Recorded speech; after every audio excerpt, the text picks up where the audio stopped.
അസ്സലാമു അലൈക്കും വറഹ്മത്തുള്ളാഹി വബറകാതുഹു. പ്രിയമുള്ളവരെ, ഇന്നത്തെ ക്ലാസ്സിൽ പരിചയപ്പെടുത്തുന്ന ഒരു മുഖ്യമായ ദിക്ർ, എല്ലാ ദിവസവും രാവിലെയും വൈകുന്നേരവും ഒരു തവണ ചൊല്ലാൻ ആരും മറക്കരുത്. ഇത്രയും അത്ഭുതമാണ് നമ്മുടെ ജീവിത വിജയം. നമ്മുടെ വിജയം, യഥാർത്ഥമായൊരു വിജയം നമുക്ക് എത്തിച്ചേരാൻ നബി സല്ലല്ലാഹു അലൈഹി വസല്ലമ തങ്ങൾ അവിടെ നിന്ന് പഠിപ്പിച്ച ദിക്റാണ്. അതായത് ഈ ദിക്ർ ചൊല്ലിയാൽ നബി സല്ലല്ലാഹു അലൈഹി വസല്ലമ തങ്ങൾ അവിടെ നിന്ന് പറയുന്നു,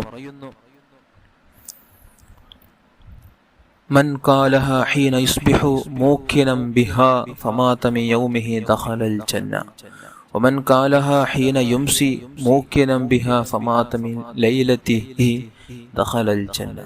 ഒരാൾ പ്രഭാത സമയത്ത് സുബഹി നിസ്കാരത്തിന് ശേഷമായിട്ട് പ്രഭാത സമയത്ത് ഒരാൾ നല്ല വിശ്വാസത്തോടു കൂടെ തന്നെ ഈ ദിക്ർ ഒരു തവണ ചൊല്ലിയാൽ അന്ന്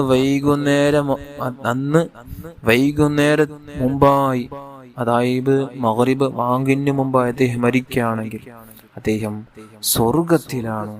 അദ്ദേഹം സ്വർഗത്തിലേക്ക് കടന്നു എന്ന പ്രയോഗമാണ് അവിടെ നിന്ന് ഉപയോഗിച്ചത്. അപ്പൊ സ്വർഗത്തിലേക്ക് നമുക്ക് ഉറപ്പായും നമുക്ക് പ്രവേശിക്കാം. അതേപോലെ തന്നെ മഗ്രിബ് നിസ്കാരത്തിന് ശേഷം ചൊല്ലിയാൽ പിറ്റേ ദിവസം സുബ്ഹി വാങ്ങിന് മുമ്പായി അദ്ദേഹം മരിക്കുകയാണെങ്കിൽ അദ്ദേഹം സ്വർഗത്തിലാണ്. നബി സല്ലല്ലാഹു അലൈഹി വസല്ലമ തങ്ങൾ അവിടെ പഠിപ്പിക്കുകയാണ്. ഏതാണ് ആ ദിക്ർ?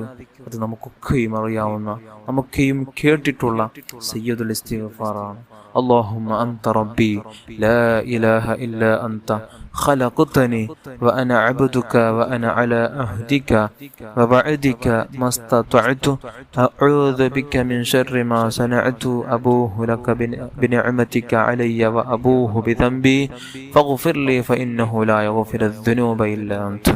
ഈ ഇസ്തിഗ്ഫാറാണ് എല്ലാവരും നിത്യവും പ്രഭാതവും അതേപോലെ തന്നെ വൈകുന്നേരവും ചൊല്ലാൻ മറക്കരുത്. അല്ലാഹു നമുക്കൊക്കെയും ഭാഗ്യം തരട്ടെ. ആമീൻ യാ റബ്ബൽ ആലമീൻ.